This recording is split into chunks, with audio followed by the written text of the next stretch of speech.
Assalomu alaykum, qadrli Shermuhammad blog obunachilari. Bugundan boshlab sizlarga TradingView orqali o'zimni trading bo'yicha, stock market bo'yicha, ya'ni aksiyalar bozorida o'zimni tahlillarimni va kutilayotgan prognozlarimni ulashib boraman. Demak, o'rtoqlar, biz bugun ko'rib chiqadigan 3-4 ta aksiyamiz bor. Aynan shular haqida gaplashamiz. Ya'ni bu aksiyalar hozir tushish davrida va qachongacha tushish ehtimolligini man sizlarga hozir tahlil qilib, texnik analiz bilan tushuntirib berishga harakat qilaman. Xudo xolasa manfaatli bo'ladigan umiddaman. Demak, o'rtoqlar, mana ko'rib turganingizdek, TradingView'dagi mani profilim 69 ta obunachim va 14 ta shu kungacha 14 ta ideya berganman. Taxminan 2-3 yildan beri trading bilan shug'ullanib kelyapman va o'zimga yarasha bir qancha tajribalarga egaman. Demak, o'rtoqlar, biza sizlarga birinchi mana o'xshagan o'zimning analizlarimdan birini ko'rsatmoqchiman.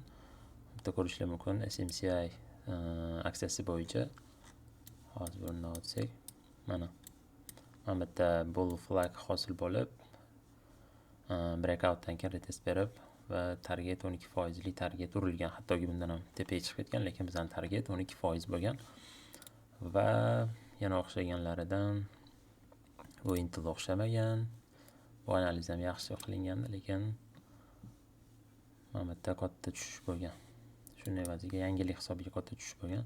Va bizani eng asosiy ko'rib chiqadigan bugungi aksiyalarimiz, demak, o'rtoqlar, hozir bizda mana Air Products and Chemical kompaniyasining aksiyasi. Bu aksiya hozirgi kunda, ya'ni men analiz qilgan paytda mana vaqtini ko'rishlar mumkin. 27-sentyabr, bugun 11-oktyabr. Demak, analizga kiramiz va biza bunda hozir bearish, ya'ni ayiqlar flagini ko'rishimiz mumkin. Keskin tushishdan keyin biroz korreksiya berish natijasida flag hosil bo'lgan va MACDga ham qarasanglar, ko'k chiziq pastga kesib o'tgan. RSIda ham xuddi shu va volume ham oshgan va mana bu joyda breakout ko'rishlar mumkin va biza kutayotgan bearish yoki bull flaglarni ishlash qoidasi shuki, birinchi tushish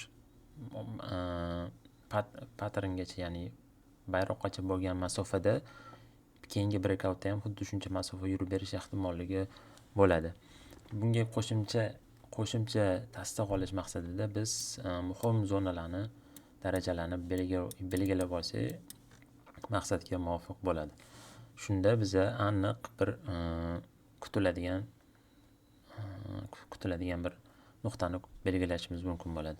Demak, o'rtoqlar, mana ko'rishlar mumkin. Narx MA'dan ham pastda patternni breakout qilgan va hozir ozgina korreksiya berib test qilish ehtimolligi bor. Lekin biz kutayotgan nuqta mana bu darajalardan biriga katta ehtimol bilan birinchisiga tushib, keyin yuqoriga harakatlanishi mumkin. Mana ko'rishlar mumkin, bir xil razmer va biz mana bu joyda yana davomini ko'rsak, yana tushish davom etyapti, o'rtoqlar. Ko'rdinglarmi?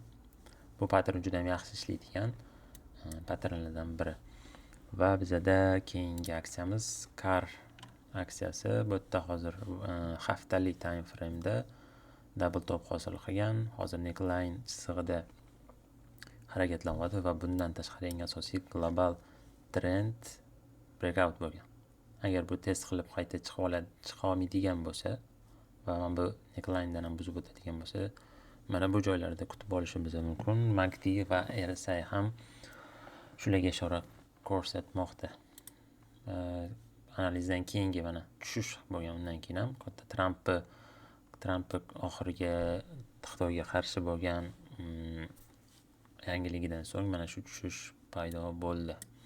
Demak, o'rtoqlar, biz davom etamiz. Mana bu joyda yana bir aksiyamiz GDP aksiyasi 3 burchak pattern hosil bo'lgan va bundan breakout bo'lib, indikatorlar ham RSI, ya'ni MACDlar ham tushish ehtimolligini ko'rsatmoqda. Momentum davom etmoqda va biz analizdan keyingi harakatni ko'rishimiz mumkin. Birozgina korreksiya yuz bergan, lekin unchalik sezilarli emas. Volume ham ko'rib turganinglarda juda ham past sellga esa volyumimiz past, juda ham baland. Va biz mana shu birinchi darajalarda gacha tushishni ko'rishimiz mumkin o'rtoqlar. Shuning uchun bu aksiyalardan ehtiyot bo'lib turamiz. Demak, o'rtoqlar, Adobe aksiyasi hozir men qilgan analiz umuman o'xshamadi, chunki men bitta breakout bo'lish ehtimolligi bor edi. Sababi breakout bo'lishiga sabab double bottom hosil bo'lgandi va mana bu joyda breakout bo'lib test qilib yuqoriga ketishini taxmin qilayotgandim. Taxmin qilganim sababi narx MA dan ustiga chiqib olgan edi. Shuning uchun men bu analiz qilgandim, lekin bu analiz afsuski o'xshamadi. Marhamat, ko'rishingiz mumkin davomini trend liniyaga yana yaqinlashib kelmoqda. Bu global trend. Endi esa mana bu joydan buzishlarini kutishimiz kerak. Va bizada Cognex. Bu ham o'xshamagan analizlardan mana breakout, fake breakout bo'lib narx yana pastga harakatlanmoqda va mana bu joyda imbalans hosil bo'lgan va MA 50 ga yana kelib mana shu zonadan reaksiya olish, yuqoriga reaksiya olish ehtimolligi bor. Mana shu joylarda kutib olishimiz kerak. Va bizada eng oxiriga Walt Disney aksiyasi, bu 7-oktyabrda analiz qilingan ekan. Bu yerda chashka va o'sha cap and handle patterni hosil bo'lgan, ya'ni bu kunlik time frame breakout bo'lgan. Narx MA dan pastda, volyum ham sellga ishora qilmoqda va biz davomini ko'radigan bo'lsak, marhamat o'rtoqlar, shu ko'rishimiz mumkin. Bu analizdan keyingichasi, bu esa analiz qilingan vaqtdagi analiz. Demak, o'rtoqlar, men bu botga tushish ehtimolligidan yana bittasi, mana bitta kichkina gap bor va mana bitta muhim darajalar, sariq liniya ya'ni.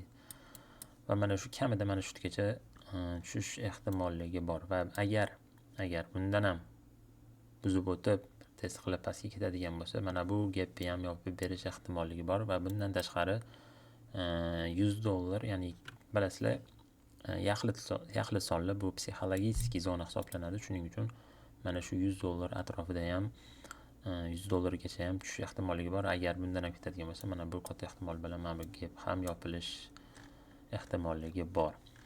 Agar o'rtoqlar sizlarga ushbu tahlillar ma'qul bo'lgan bo'lsa, agar qanaqadir foyda olgan bo'lsanglar, juda ham xursandman. Albatta, izohlarda o'z fikringizni yozib qoldiringlar, like bosishni unutmang, obuna bo'ling. Bundan keyin yana davomiy shaklda, xudo xolasa, long short umumiy bozor tahlillarida ko'rib chiqamiz. Xudo xolasa davomiy shaklda videolar chiqarishga harakat qilaman. Hammalarga rahmat. Salomat bo'linglar.